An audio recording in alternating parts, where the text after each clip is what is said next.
bloody day!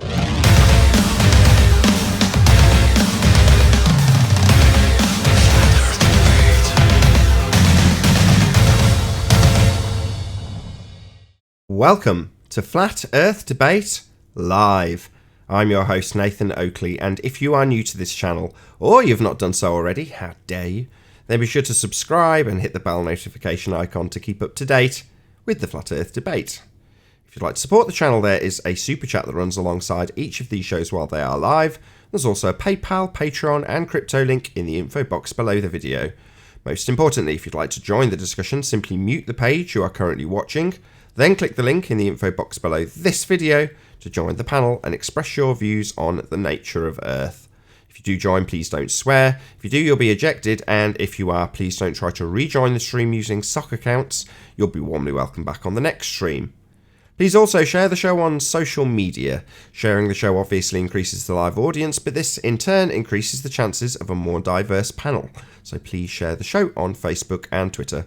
And one last time, if you're new to the channel or you've not done so already, then be sure to subscribe and hit the bell notification icon to keep up to date with the Flat Earth Debate. Now, we are joined by the 10th Man, Flatzoid, Paul Hall, Ranty Flat Earth, Righteous Force, Sleeping Warrior, and the one in G+. Very good to have you all. Good morning. Good morning. Good morning. Also got a whole bunch of people in Discord as well, so welcome one and all. Hooray! Hello. Hello. Any signs of Earth curvature? Not from Apple Valley. Not on this flat plane. Haven't you heard, Nate? Not from kickback. Haven't heard what? The curvature of the lens, not the curvature of the Earth. If it's Curvature flat, of the lens. Yeah, I'll go if with it's that. flat, it's curved. Oh, have you got any sound bites yet? Have you trimmed any bits out yet? If it's curved, it's flat. Got to be curved to be flat. It's got to be curved to be flat. Oh, I'm doing a video on it. I'm doing a rap video. I'm working on it right now. Excellent. So Ranty, are you saying the new curve? Hang on. Curve is the new flat. Yeah. All water is flat, according to Rumpus. Or flat is the new curve. Flat is the new curved. That's correct. The one. That's the reality of the situation. Any signs of axial rotation of the Earth-based variety? Well, I should tell you, there is no axis to rotate upon. No rotation spotted on this plane. Got an almost full Discord server. Anybody in Discord? Any proof of axial rotation? Any proof Earth spinning? Any clockwise or it doesn't anti-clockwise quite. movement? It doesn't quite match the plate tectonics theory, which has the continents as plates floating on top of liquid magma.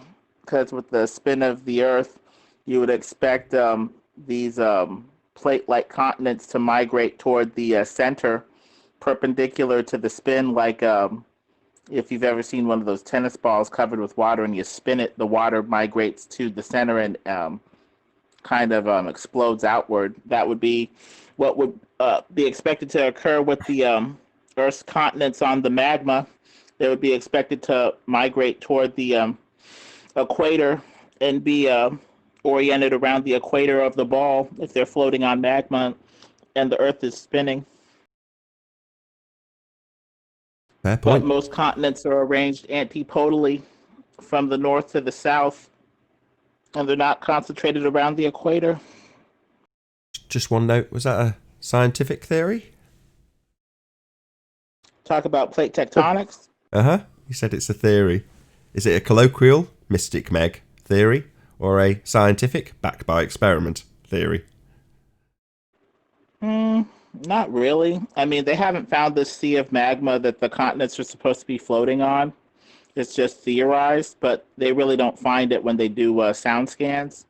They find extremely thick continental quote-unquote plates, and even when they use plate, they really don't find a quote-unquote puzzle piece plate that has a defined boundary.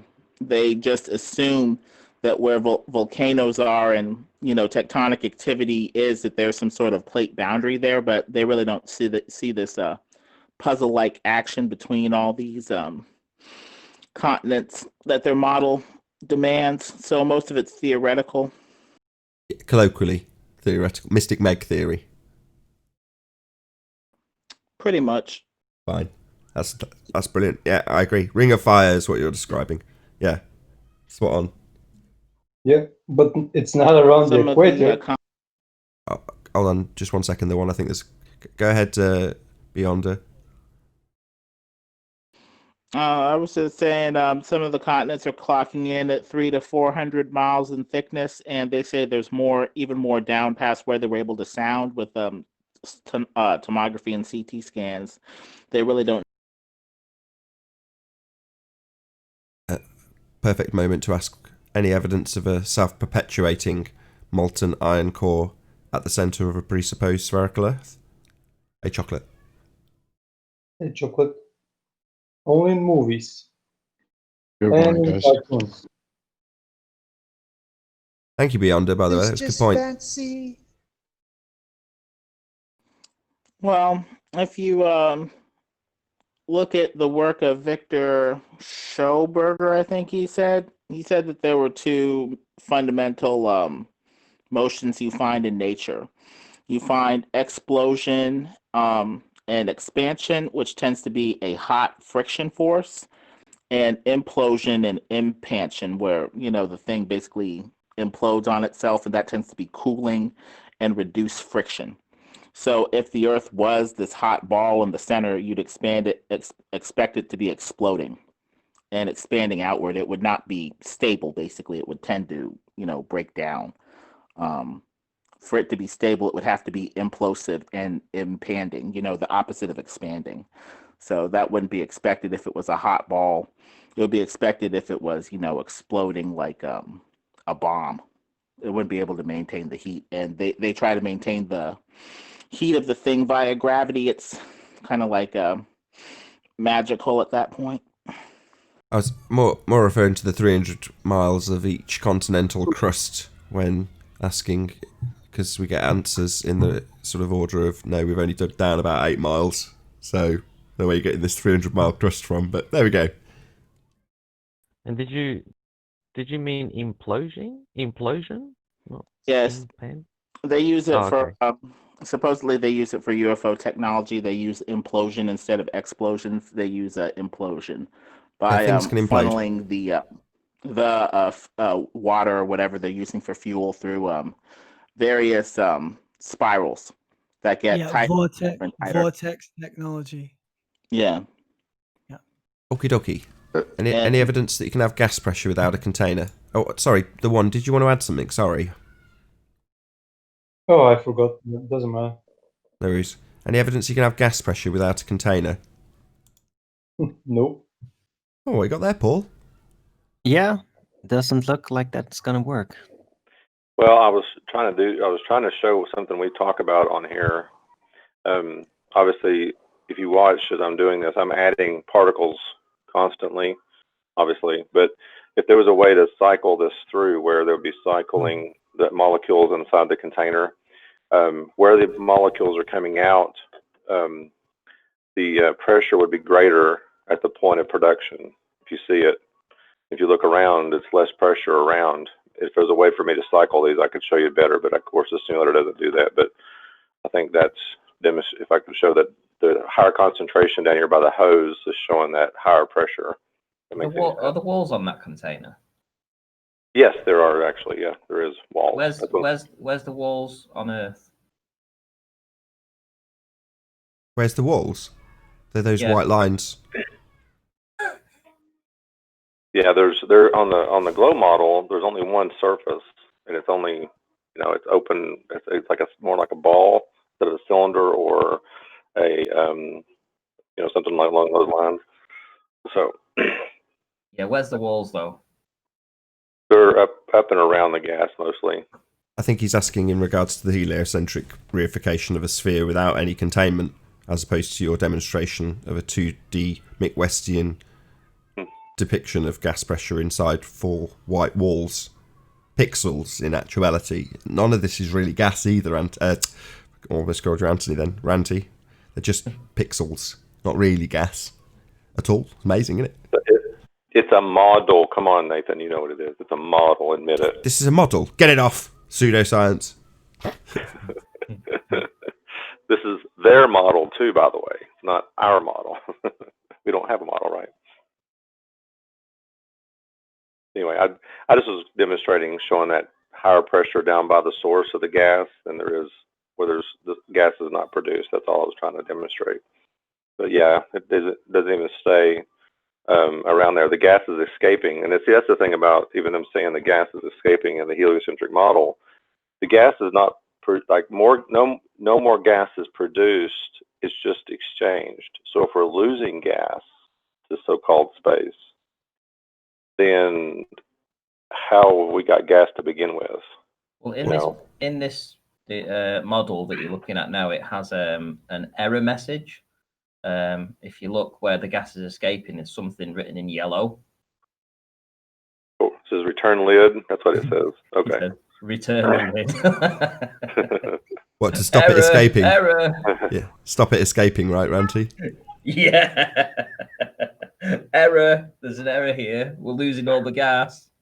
Put a lid back on it.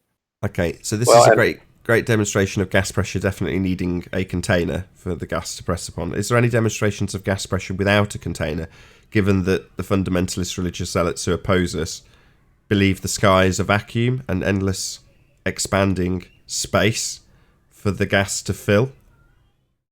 Well, there was a glober, his name's Puppy, and he actually took Mick Westian's two-space simulator and removed all the heat from his from the simulator and was able to create a pressure differential and the gas stayed around the sphere.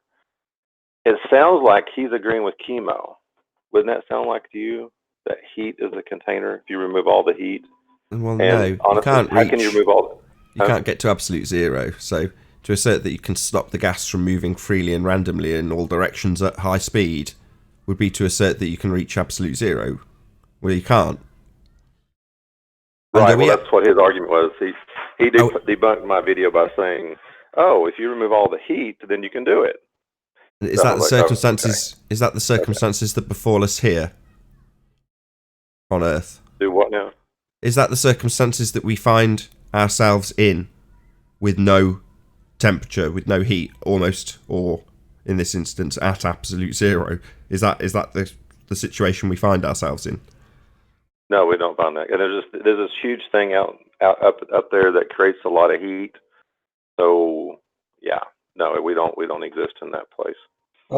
If I may add, in their heliocentric model in the beginning, while gases are forming and water is forming on the surface of the Earth is very hot. So it's volcanoes everywhere.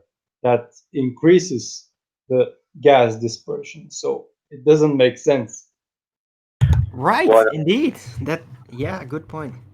Well, and also though, you can't have liquid water without pressure. Every vacuum simulator in the world that every time somebody uses a vacuum simulator proves that. Yeah. You got to have existing pressure to have liquid water. So where do you get the pressure to start with? Where do you get it from to begin with? What happens? And it sounds like they're kind of. Hold on, whoever in Discord's talking, go ahead.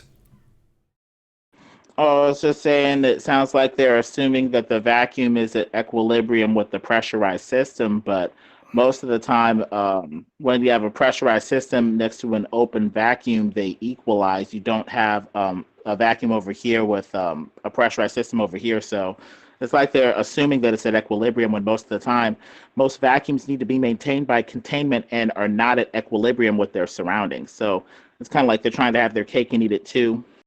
Yeah, it's a violation of natural law is the sky vacuum. Outer space is completely fake. You can't have a region without any pressure and gas pressure next to it not dispersing into it. It violates the laws of entropy. The gas would fill the space. And it gets even worse because fire can't burn if there's not sufficient pressure. And that includes oxygen-reinforced chemical fires. They don't burn if there's not sufficient pressure. So Yep. many problems. It's all about Well, there's those an anomaly. Hold There's on the an one. anomaly. Hold on the one. Go ahead, Mel. Say again. Well, because I live in Australia, this is the only reason why this is relevant to me. We were told that there's something called an ozone layer above Australia. And because everybody was using these, they're called fluorocarbon, because people were using them in air fresheners and things like this, apparently that blew a hole in this ozone layer, and that let more heat from the sun through, and then more Australians were getting burnt. So they even changed the SPF from SPF 15 to 30. It's quite strange, but apparently above Australia, there's basically a big hole in the atmosphere. Sure Can I it ask is. you one question? They suggest that the UV is not blocked because of the Wait. hole in Let me the ask him a ozone layer. question. How do you have a hole in a gas? Please explain. Well, that's what it's just like that was the example I was going to make with, because I've got to be real world and simple. So riding a bike as a boy and a teenager, you get a puncture in a tire. Once there's a hole in that pressurized system, the air leaks out, doesn't it?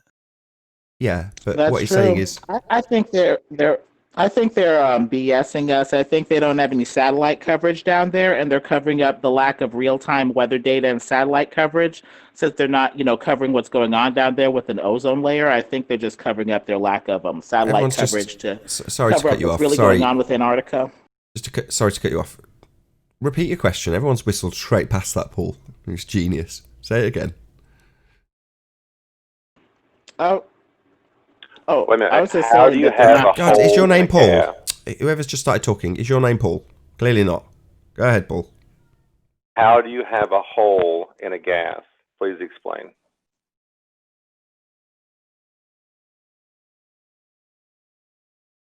If I was Brenda, I was going to suggest the same way you can have it in a donut. But what Paul's asking for, and I'm Only showing. way you could have it is by a whirlpool. No, that's There would water. be a hole in the whirlpool of gas, but that assumes that there would be some sort of whirlpool down there. No. What he's saying is, look, if we've got this area here and it's a gas that's apparently a layer of gas, right? How do you have a hole in it that stays as a hole? So, in other words, the gas will leak out over here and leak out over here, but in this particular area, there's going to be a hole in the gas. When by nature gas is unbonded, there's nothing but holes between all of it. But apparently there's a hole in this gas layer? How is that possible? That's Some might Paul's say point. buttholes. Go on, whoever it was in Hairspray. G+. Go on, whoever in G+. I think that's the whole. I mean, there's two. Hold on, model. Meryl. I think it's only. Hold on, Arwin. Bloody hellfire. Go ahead of the one. I think that's the hole in the whole heliocentric model. It's full of holes like that, non-existing ones. But I just want somebody other than me to acknowledge the genius of Paul's point. No, you cannot have holes in a gas. I asked that a week ago. I said, wait a minute. When I was in high school, I was told we can't use aerosol cans and shit like that. They had to change all that because we have a hole in the ozone layer. And it's like, wait a minute, how the hell does that work? I didn't think about it then, but now I'm thinking about wait a minute, how do you have a hole in a gas layer? If I may ruin the joke for a moment, it was really a figure of speech. What they meant is that all these gases would supposedly interact with the ozone and neutralize it into something else. They are not literally suggesting a hole. It was just a figure of speech so children would get it. No, they were actually referring to a hole. No, we've been shown. No, it would be neutralized, not a literal Sleeping hole. Warrior, hold on. No, Just go ahead, Sleeping Warrior. I saw satellite imagery that they told us was a hole as a kid. We used to see it frequently. I was going to say, I was definitely of the impression that they made it quite explicitly clear there's a hole, and even said where it was over. I'm sure they said it was over Antarctica. Yeah, that's what I remember. It's over Australia. Yeah. It's over Australia. I want to say one What thing. they're suggesting is that it was a part where there was no ozone, but it would be something else because it was neutralized chemically. There was That was their suggestion. the so-called claimed satellite pictures of it in recent years showing how it's shrinking, and they were actually showing a hole. Yeah, but Yeah, it was a whole. But hold on, another time hold on. when Just let me gas address that, doesn't Chocolate. act Hold like on, just one gas. second. Just 1 second. So the pictures of the hole in the ozone layer came from the second law of thermodynamics violation known as the sky vacuum or outer space No, 2. not going with this. No. Why am I getting Red herring. interrupted? What's going on? So the satellites of this hole in a gas layer came from a fake place then? No. Yeah, It's you're a whole- right. Not what it was. So This is all fucking straw man. Antarctica. Fill us in then, Well, Arwen. no, I think Hold on, What are you hold talking on, about, hold on. Arwen? Hold on, just 1 second, It's Chocolate. not a literal hole. It was a contrast. The contrast of supposed normal ozone and not normal ozone. It's not literally a hole. Nobody thought it was literally a hole. Doesn't matter what it We is. heard that. I Hold on. told people Chocolate, it was, just 1 Arwen. second. Straw man. Hold This on. is useless. We don't need this. Okay, fine. Back that, please, We don't Arwen. need what? We heard it Arwen, what twice. do you Let's hear want it about? backed. Where's your citation to show us that that's what they actually meant? No, that's what they told me in school when I inquired because I was very interested and concerned. But that's no more credible than Merle saying he was told it was over Australia. How is that any more Let's take a credible? poll. It's the I was same. told it It was a doesn't hole. matter if it was there or not. They never suggested there was a literal pressure gap in the gases. Yeah, over we've there. just had 2 examples of people saying Do that you that's... have an example where they do say there's a pressure differential? I don't think No, it's so. not a pressure differential. It's a missing Yeah, well, part of that's the a ozone hole, layer. right? That's a hole. That's what you're suggesting. No, now, that they it's said a hole, literal and hole. apparently there's been photos, Arwen. I don't know what your problem is, other than you being told something different. Photos of gas, really? Well, yeah, they show... Yeah. Yeah? So, hold No, on, Arwen. pictures. This is very pertinent. Just all calm down for a second. Yeah, Arwen.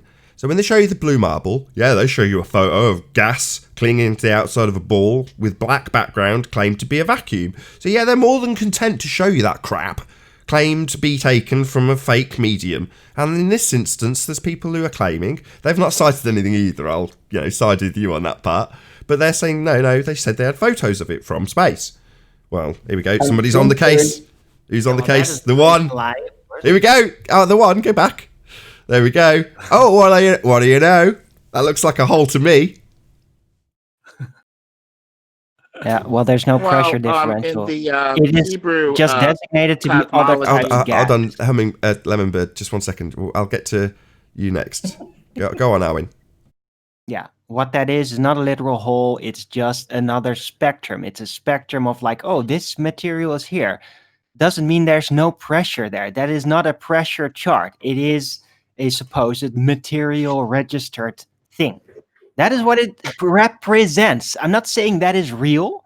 I'm just saying nobody claimed there was a different pressure. There was a pressure differential, that there was a literal gap. It was just not the presupposed types of gases that block the UV radiation. That is what that claim was. Can I ask you a question, Arwen? Can you possibly entertain the fact that the rest of us in school... I don't give a shit about your I'm in the middle pressure. of a sentence. I don't give a shit. I'm out of here. I'm sick of these red fine. herrings. No worries, Arwen. No worries. No, that's fine. Look, right. No, don't leave. Ranty's got a Bye. competition on at the minute. Bye-bye. Okay. Yeah, fine. My question was... You go. Okay, Arwen is telling exactly what he experienced, but the rest of us are telling our stories, and he's having trouble accepting it because his is not on top. To Arwen's credit, Well, I was going to say just 1 second. I just want to round that out, and then it's Lemonbird. So, to Arwen's credit, rather than sitting here and going round and round in circles and reasserting his incorrect position, he's dropped, and more power to him. Anyway, Lemonbird, you go next. Go ahead. Well, I go with the Hebrew cosmology, which shows a what appears to be a ring of Antarctic ice, not a continent. So what the hole that they may be talking about may just be a hole in the zone of satellite coverage that they can't wrap around a fake CGI model. I'd probably go with that, conspiracy theorizing or whatever, as opposed to an actual hole in the ozone, unless there's, some sort of vortex where the gas is being, like sucked into the earth or whatever. I think it's more a hole in their satellite coverage before they, wrap the flat land around a fake CGI ball. What satellite image? The satellite imagery on the Antarctic ring before they wrap it around a fake globe model. Hang on. The one, put up your pictures again. I want to see if those are real photographs. While you're of doing gas. that, quick shout out to Andy Zemmer, who says, quote, "The Space Force will become the 6th branch of the US military," end quote. Popular Mechanics, 17th of December 2019. Rolling on the floor laughing. Thank you very much indeed for the super chat. Andy, is it Zemmer? Thank you very much. Yeah, thank you. I'm looking at these images. They look like they don't look real. And Sounds to like- say that, and to Sounds say like an that argument you're from ignorance, that. okay. I'm just telling you that these do not look Well- real. They look like artist renderings to me. Yeah, I do Look, tend to agree. This is a genuine question. Does anyone here have any idea of the potential containment of what it could be? Because I think some of us by now, after some time of looking into this, could be willing to accept that there could be some kind of, it doesn't have to be a dome, it could be anything. It could be a pyramid, it could be a cube, it could be a tent. Who cares? But does anyone have any idea on what this potential containment could be? Because it seems pretty sure with the housekeeping that Let me I know one thing it has to be. I know one thing it has Hold to on, be. Paul. Can't have Hold on, Paul. Go ahead, Anthony. To answer your question directly, I think we've got to accept that the limitations that we have as conspiratards are limited to a P900, a compass, and a general consensus of accepting that we're not on a sphere. But to ask us what it actually might be opens the door to a shitload of conjecture that we'll all be bound to forever, because if we say what we think it might be, there'll be hate videos as a result of it. No one's going to do that. Let's just accept that we're limited by what we've got, we're limited by no money, and we're limited by no public consensus or no public support for questioning the narrative that we're on. So let's not suggest what it might be. Let's just point out how it can't be what we're told it is. Okay, hold on. Paul, go ahead. That's fair. Hold on just one second, Mel. know. Go ahead, Paul. The one thing the container has to be, it has to be denser than the substance it's containing. That's all. And also, we have laser-guided star formation, where they shoot lasers up into the sky to excite the sodium atoms up in the atmosphere to get star effects. One could argue that they're exciting the sodium atoms that are within the firmament dome, which would point to it being borosilicate glass if you wanted to go, conjecture-wise down that sort of rabbit hole. Otherwise, if you want to assume, say, that the meteors or chunks of it that have broken off, you could analyze those for substances and, retroductively apply that to the firmament if they're coming from said firmament. There you go. But hold on, like hold you on, say, it's hold on. conjecture until Mel, we can hold on. find the barrier itself. Oh, he's gone on mute. What the hell? You're just giving him a perfectly decent answer and he's gone on mute. Like server deafened himself. Okay. I thought that was a very good answer. At least you've got at least some shred of evidential base for your extrapolation in that regard. Certainly not something I would claim, but fair enough. At least you gave him an answer, more than he'd have probably got out of any of us. Well, one thing I would say is that the dome that everyone is shown, the idea that the dome is probably half the diameter of the Earth, to the ceiling of that, is absolutely preposterous. I was doing some calculations today, and with Tony actually, the idea that the dome is that size with the stars sort of like mapped onto that. That's why the Globers will come around and say, well, how come you can't see Polaris from the south? If we live on your map, your flat map. And obviously that wouldn't work with the dome model in its current form. To have something contained, it would have to be much closer. It's more likely to be something the height of what's called Neil deGrasse Tyson, when he says that when Baumgartner jumped out of the balloon, he said, how are you going to see Earth curvature from just this height, Well, you could also apply that to the stars, so if there was a firmament and if there was some kind of dome barrier or something, it would have to be much, much lower down.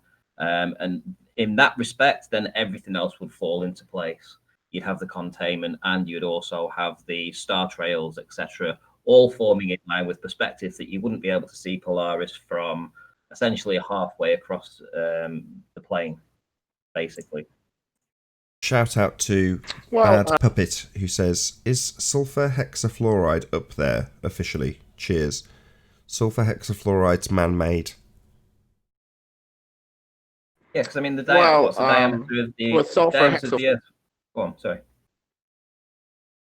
I was just saying, if it's some sort of dense medium like sulfur hexafluoride to, get the ground running on what sort of, thing that could go with the model is up there, maybe there's some sort of super dense liquid fluid, up there as the waters above. If you go with, some sort of, biblically based cosmology with the waters above the firmament or whatever.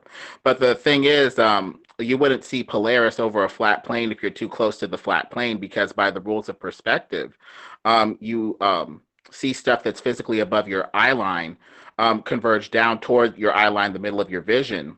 And you see stuff that's physically below your eye line converge up like the train tracks toward the middle of your vision, but no further. You get a zone of optical compression past which stuff, goes no further, because if it did go further, you'd have an error condition where stuff that's physically above your eye line would appear to be below you and vice versa. And at that point, you would not be able to make spatial relationships or sense out of your world as opposed to what's above or below you. Now, since you're so close to the flat plane, no higher than like 6 feet if you're an average-ish human, you'd only get even visual treatment for the 6 foot zone above and below your eye line, and anything past that point would set into that point. And so with Polaris being, say, 10, 20,000 miles away, it would eventually set into that point if you're too close to the flat plane. So over a flat plane, you would get very quick optical compression, increasingly after the even visual treatment of 6 foot above and below your eye line. And then the rest of it would just, set into that point dramatically. Yeah, I mean, we're conditioned to look at things like this sort of dome model, and it really frustrates me. And it sort of, in many ways, you can understand the arguments from the Globers that, if they're in Australia, they're going to see Polaris up here. It's bloody obvious. No, they're not. They're not. It gets that far away. It compresses into the horizon. Yeah, no, but you're not looking obviously at what I'm presenting. Yeah. Which is this model, I am. Polaris up here. They're going to see. Yeah, but you're looking at this in Muppet vision. That's not how we observe our world, is it? Wait a minute. When you're presented with this, and you've got a diameter of the Earth of approximately 8,000 miles, right? The height of this ceiling is going to be approximately 4,000 miles, right? Which is retarded. Absolutely retarded. But we have to accept the diameter they give us. Have we ever been? Yeah, no, exactly. That's what I mean. From all the calculations that we have right now, I mean, we don't even know how far this plane extends. It could extend for infinite. It could be in an infinite plane. But just on these calculations alone, and knowing that we've not even gone up to 200,000 feet, which is essentially 37 miles, when you work all that in, over 200, it's 200 to 1 in height versus in diameter. And to put that into some kind of perspective, I was working this out with Tony. I mean, even this gap here, I mean, if this was the plane on the bottom and this was the 37 miles up this black line, you can see how close it is to the plane. And if this was here, if this little circle in the center is Polaris, when you get over to this point in the center, you're never ever going to see Polaris because it's so low down on your horizon. But what will happen is the further south you go, you'll start to see the south celestial poles. Well, the south celestial pole may just be a visual phenomenon, but it may not be an actual, point.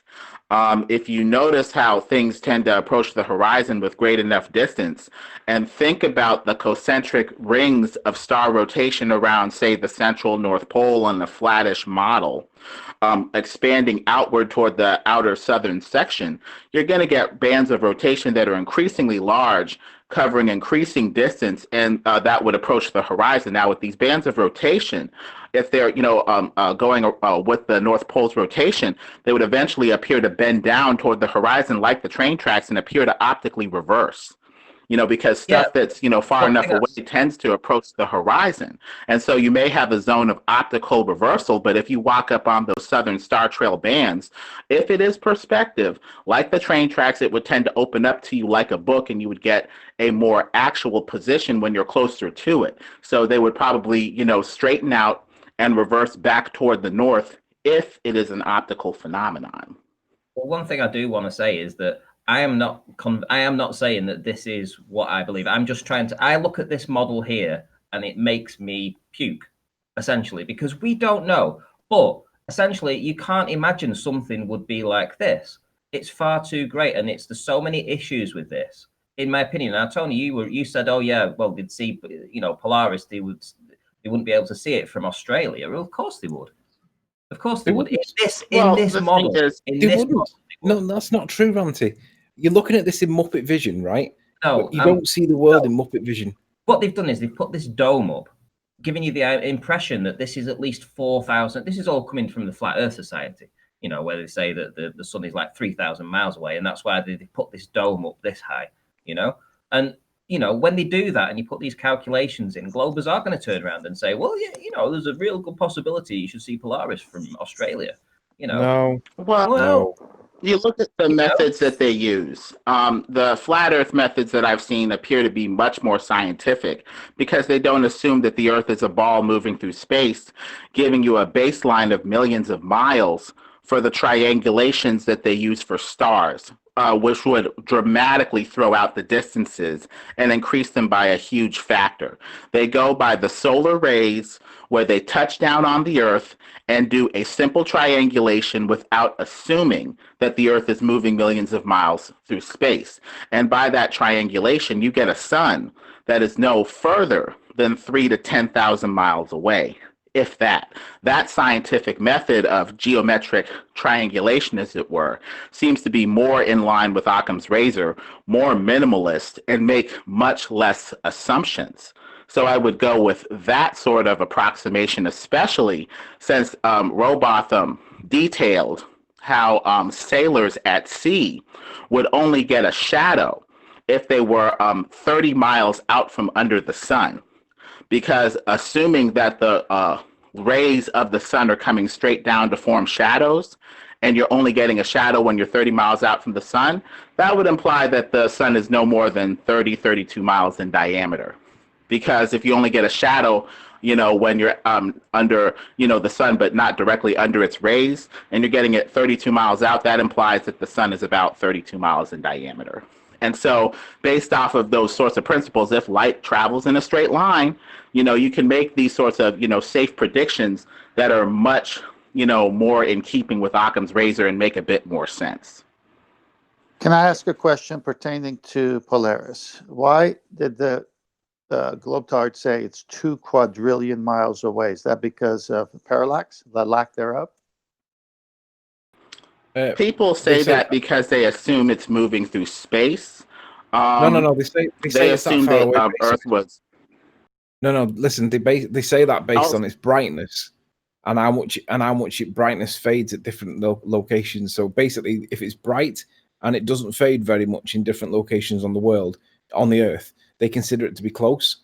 But if it's dim and it varies from different locations on the Earth, they say that it's trillions of miles away. It's all to do with its brightness and how its overall luminosity from different locations. And how were they able to equate that to?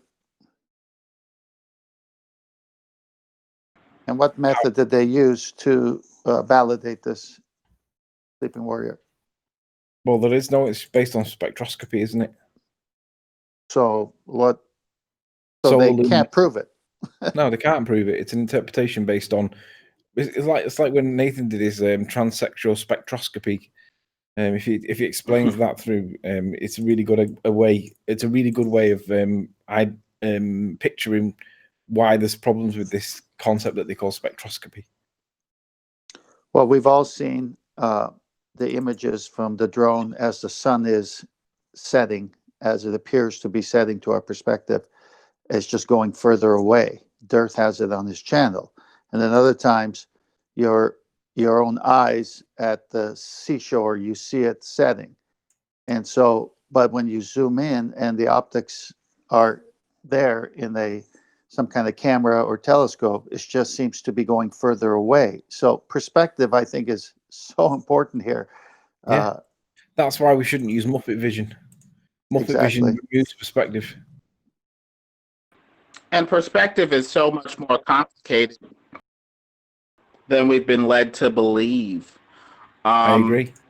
It seems that the idealized perspective conditions would be if you were would be attained if half of the object is above your eye line and half of the object is physically below your eye line, and you maintain vision on the object as it disappears while looking straight through the middle of the object the entire trip when it is disappearing from your eye. You're not going to have that if you're close to the flat plane with 6 feet or less below your eye line and most of the object above it. You're not going to have even visual distribution with an object that's staying at a certain elevation. And also, with that being said, with like a 3,000 mile high sun, you'd only get even, visual treatment if your eye line was piercing, say, this 32-mile in diameter sun right in the middle, and you were able to maintain that for the whole trip as the sun goes away from you. But with you being close to the flat plane, you'd only get even visual treatment for, basically 6 feet above and below your eye line.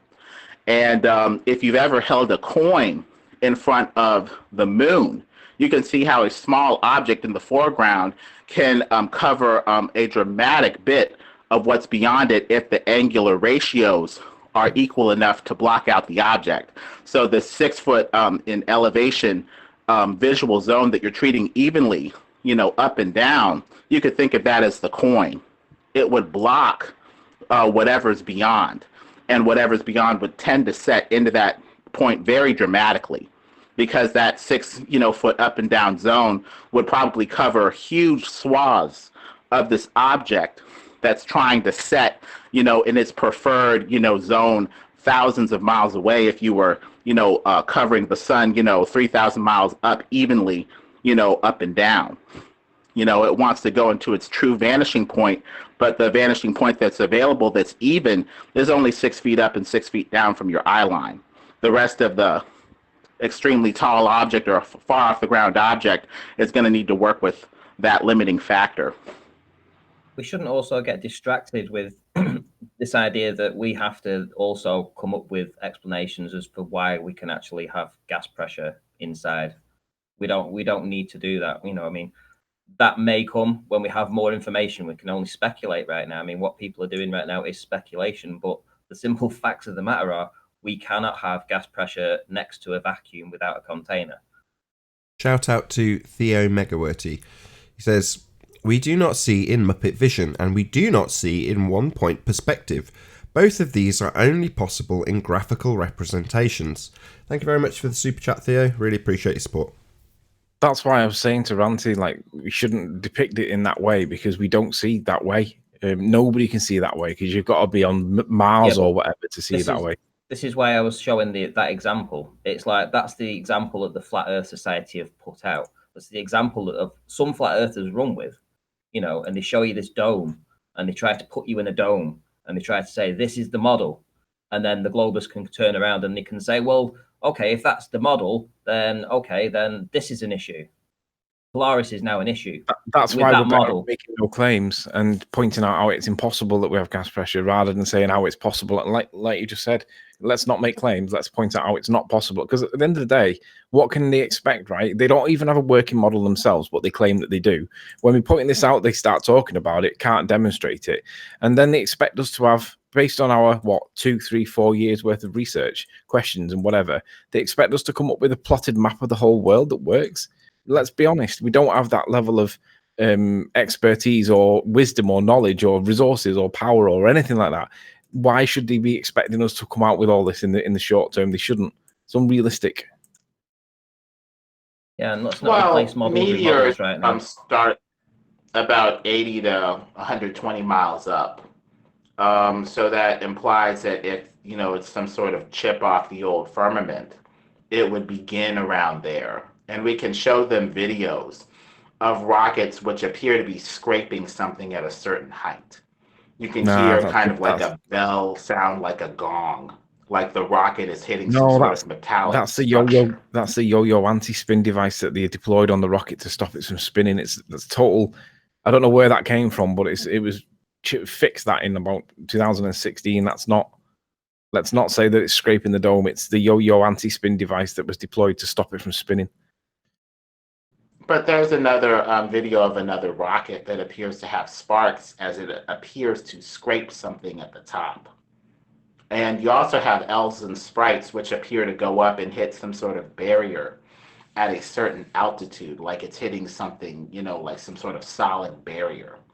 And then you have sundogs and rainbows, which, have an attractive explanation if, say, the sun is beyond the firmament and shining through some sort of curved glass surface or some sort of curved solid surface.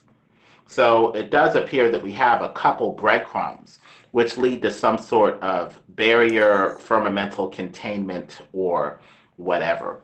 And also the Earth has a resonance frequency.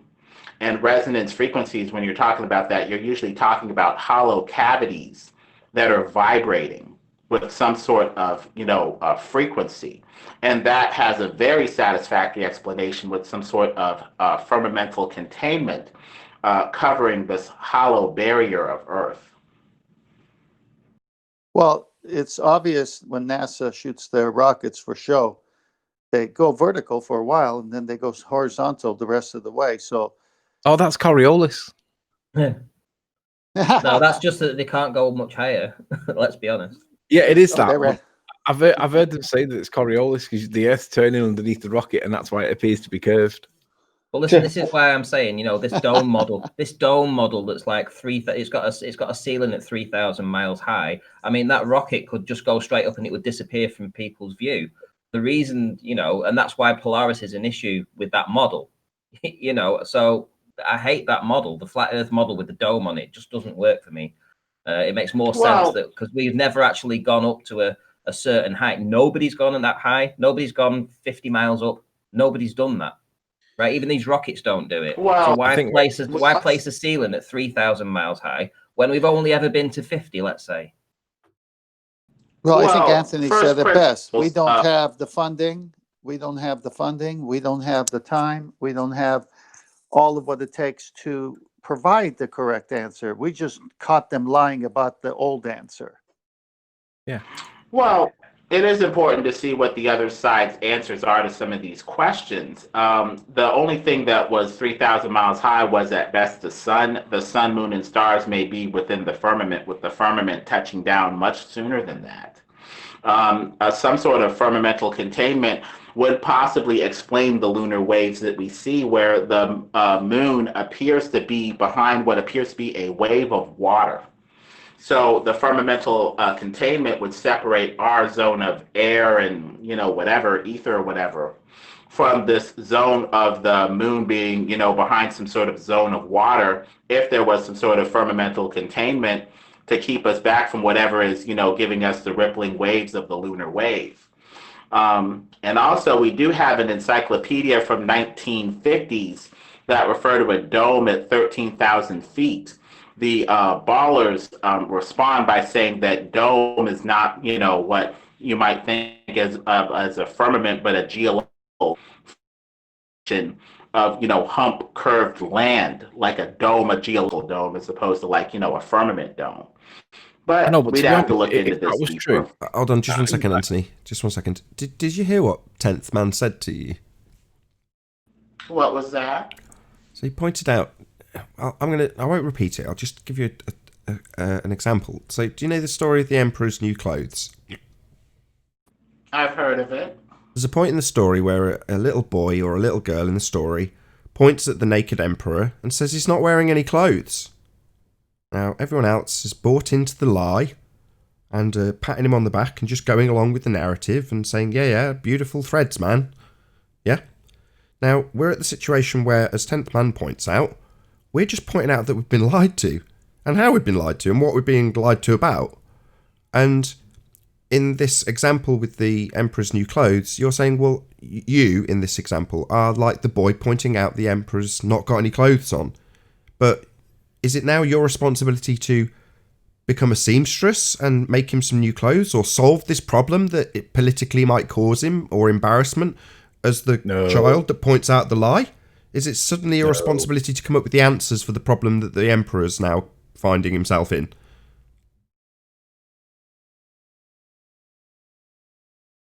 The answer is no. There's no responsibility for us to explain what the sky is, explain how we have gas pressure. We know that the necessary antecedent is a container, but beyond that, and the assertions that are made that it's a vacuum, which we debunk, there is no more work for us here.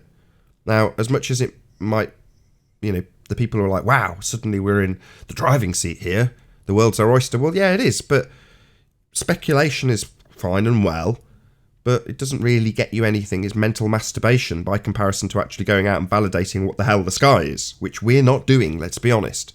But what we can definitely do is point out that it's not a vacuum without making ourselves look, without causing offence, foolish for wild speculation. We can still point out the lie. The child can still point and go, he's got no clothes on. But it doesn't mean that all of the diplomats in that town come to the boy, circle him and go, what shall we do to solve this problem? Are you going to make him new clothes? What clothes should he wear? What's he going to tell all the other townsfolk and the other high-ups in this regard now that it's obvious? Now that you've pointed out that there's a lie being told, what are you going to do about it, little boy? I don't know, he's just not wearing any clothes. Look, he's been lied to. That's it.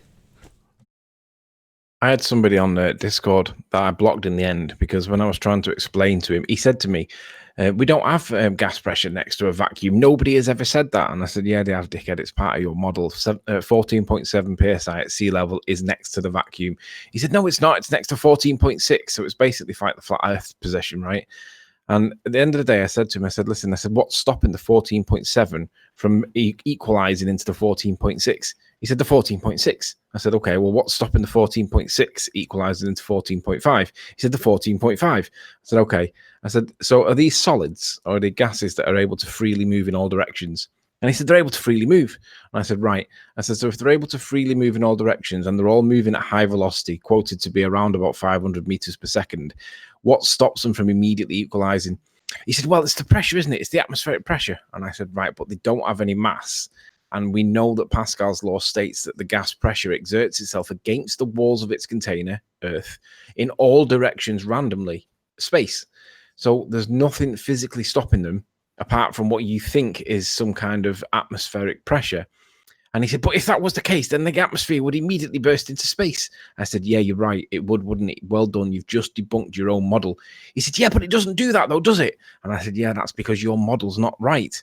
And he didn't realize, rather than say and accept and acknowledge that he's just debunked his own model, he instantly shouts at me for pointing out whatever I've just said, and then said that I must be wrong.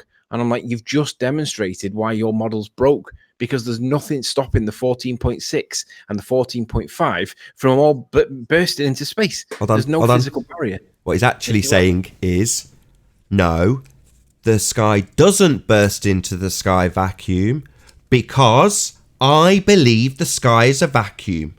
That's his justification. A bit like JLB yesterday. Well, there was a very slight but very important mistake that we made. We assumed that the Earth was, acting like it's in equilibrium with the vacuum without the pressurized system of the Earth, typically flowing into a vacuum. We acted like it was at equilibrium when nothing in the model says that it is. Gravity is supposed to somehow maintain this equilibrium next to space, but that might be a bit of an assumption if we don't see gravity forming balls or orbits. Doesn't matter. Gravity's not overcoming entropy. Doesn't matter what their model says. Entropy's a law of nature.